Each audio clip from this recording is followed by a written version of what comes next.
tour. We'll get some volunteers. Thank you very much.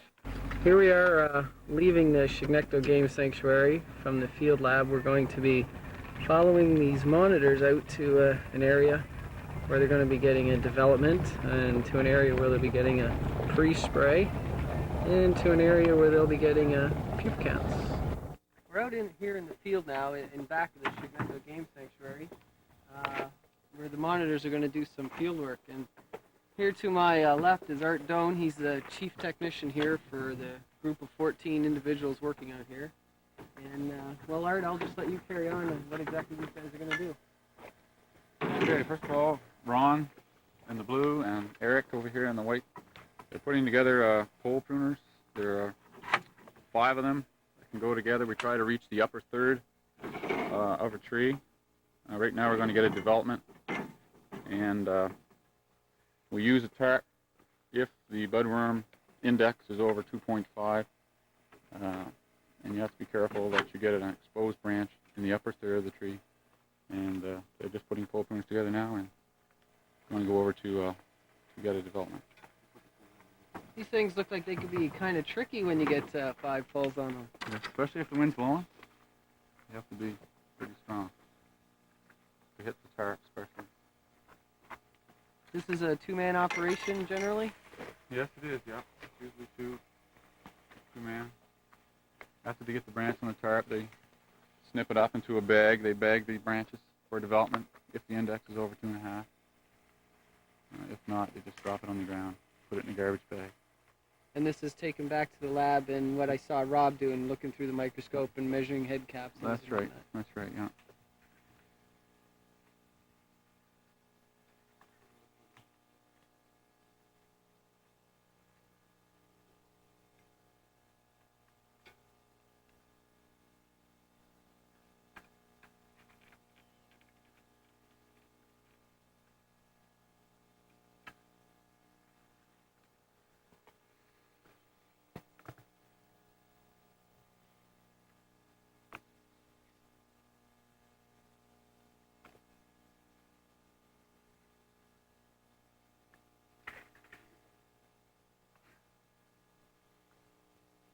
So 5 poles are there, but not necessarily necessary if you can get in the upper third, correct? That's right, right.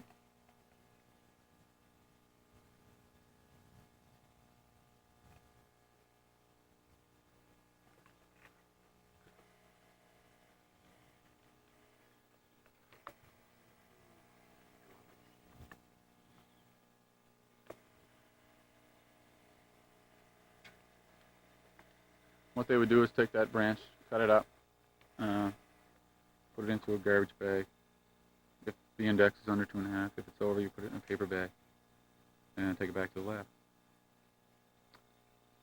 We're out here in an area now where the monitors are going to be gathering up a pre-spray sample.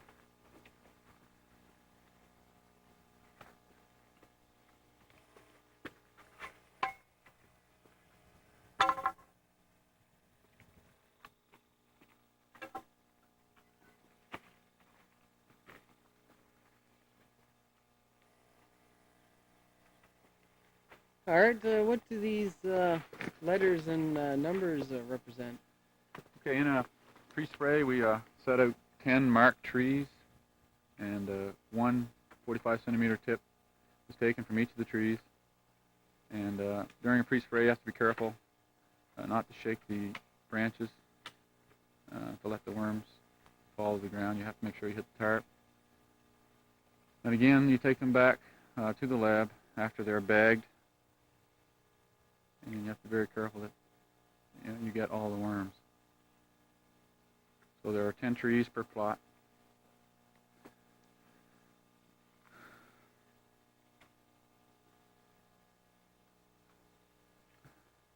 So I guess you shouldn't really be shaking that branch off when you're trying to get it down. You have to be very careful not to lose any worms or pupa later on.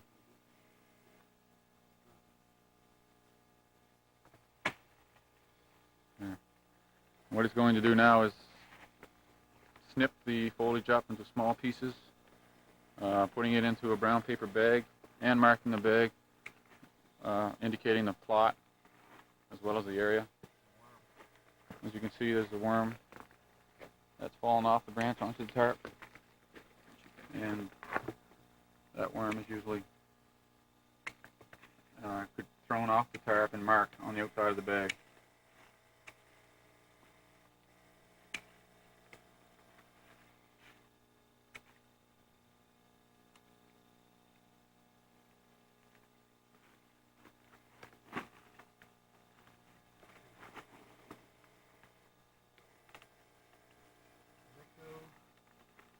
P7. 3, 2.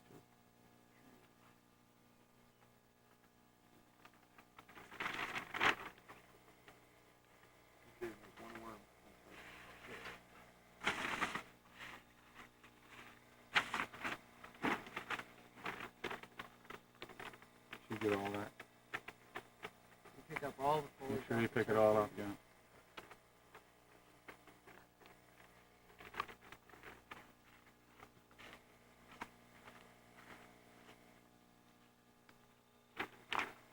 What's the idea of using the masking tape to seal the bag?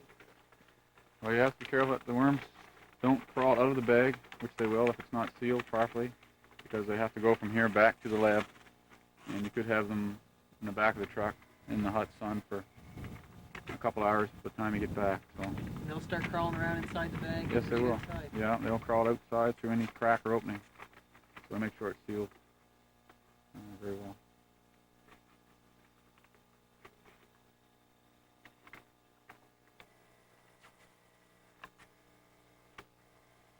So you'll end up with 10 bags per plot.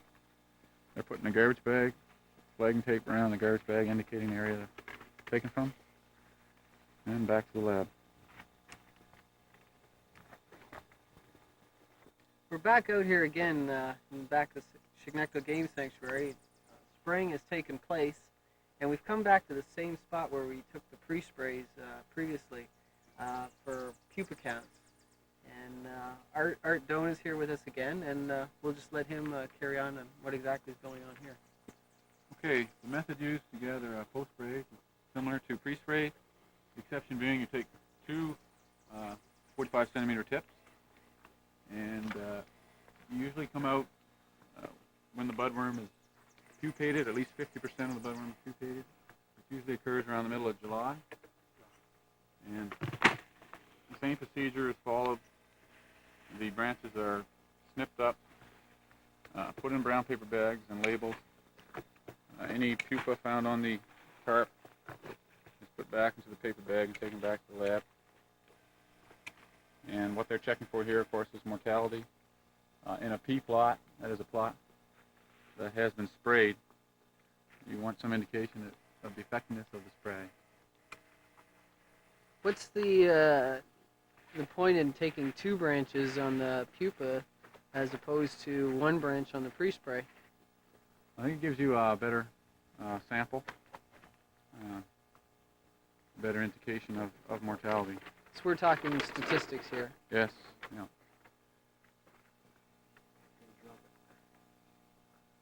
like you have to become pretty professional with these pole pruners. Yes.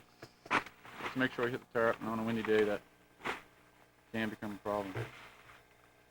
But they get plenty of practice in it. By mid-July, they're pretty good at it.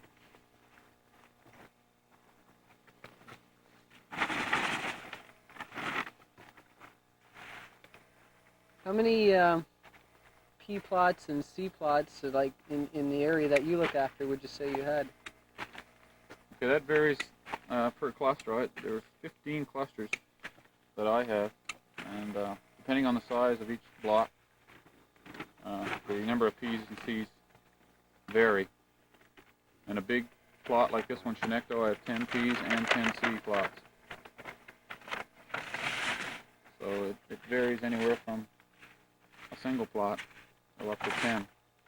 Well, again, the 10 plots in the sprayer would account to get a better overall view of statistically wise. That's right, they're spread throughout the block. Make sure you get a good sample and selection of trees and so on.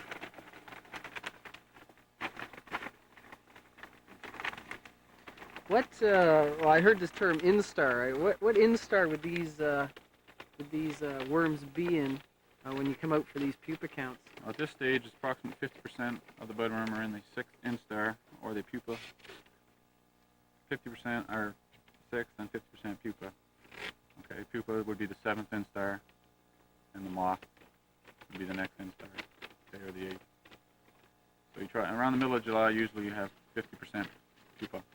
So at this stage too, when you come out for the pupa counts, you're more apt to see mortality in the budworm. Yeah, you can see that a lot of the pupa are in fact dead. A lot of worms are shriveled up.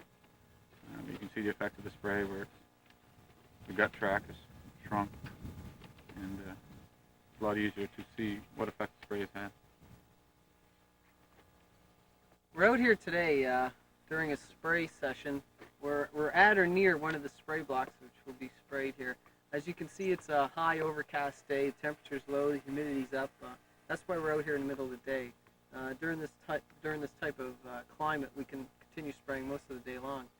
And over here to my right, there's a mobile weather station set up, and they're taking the weather here and sending it into the Parrsboro airstrip. Art, maybe you could just go over exactly what this mobile weather crew does. Okay, first of all, you try and find a site that's exposed and open, not a sheltered area.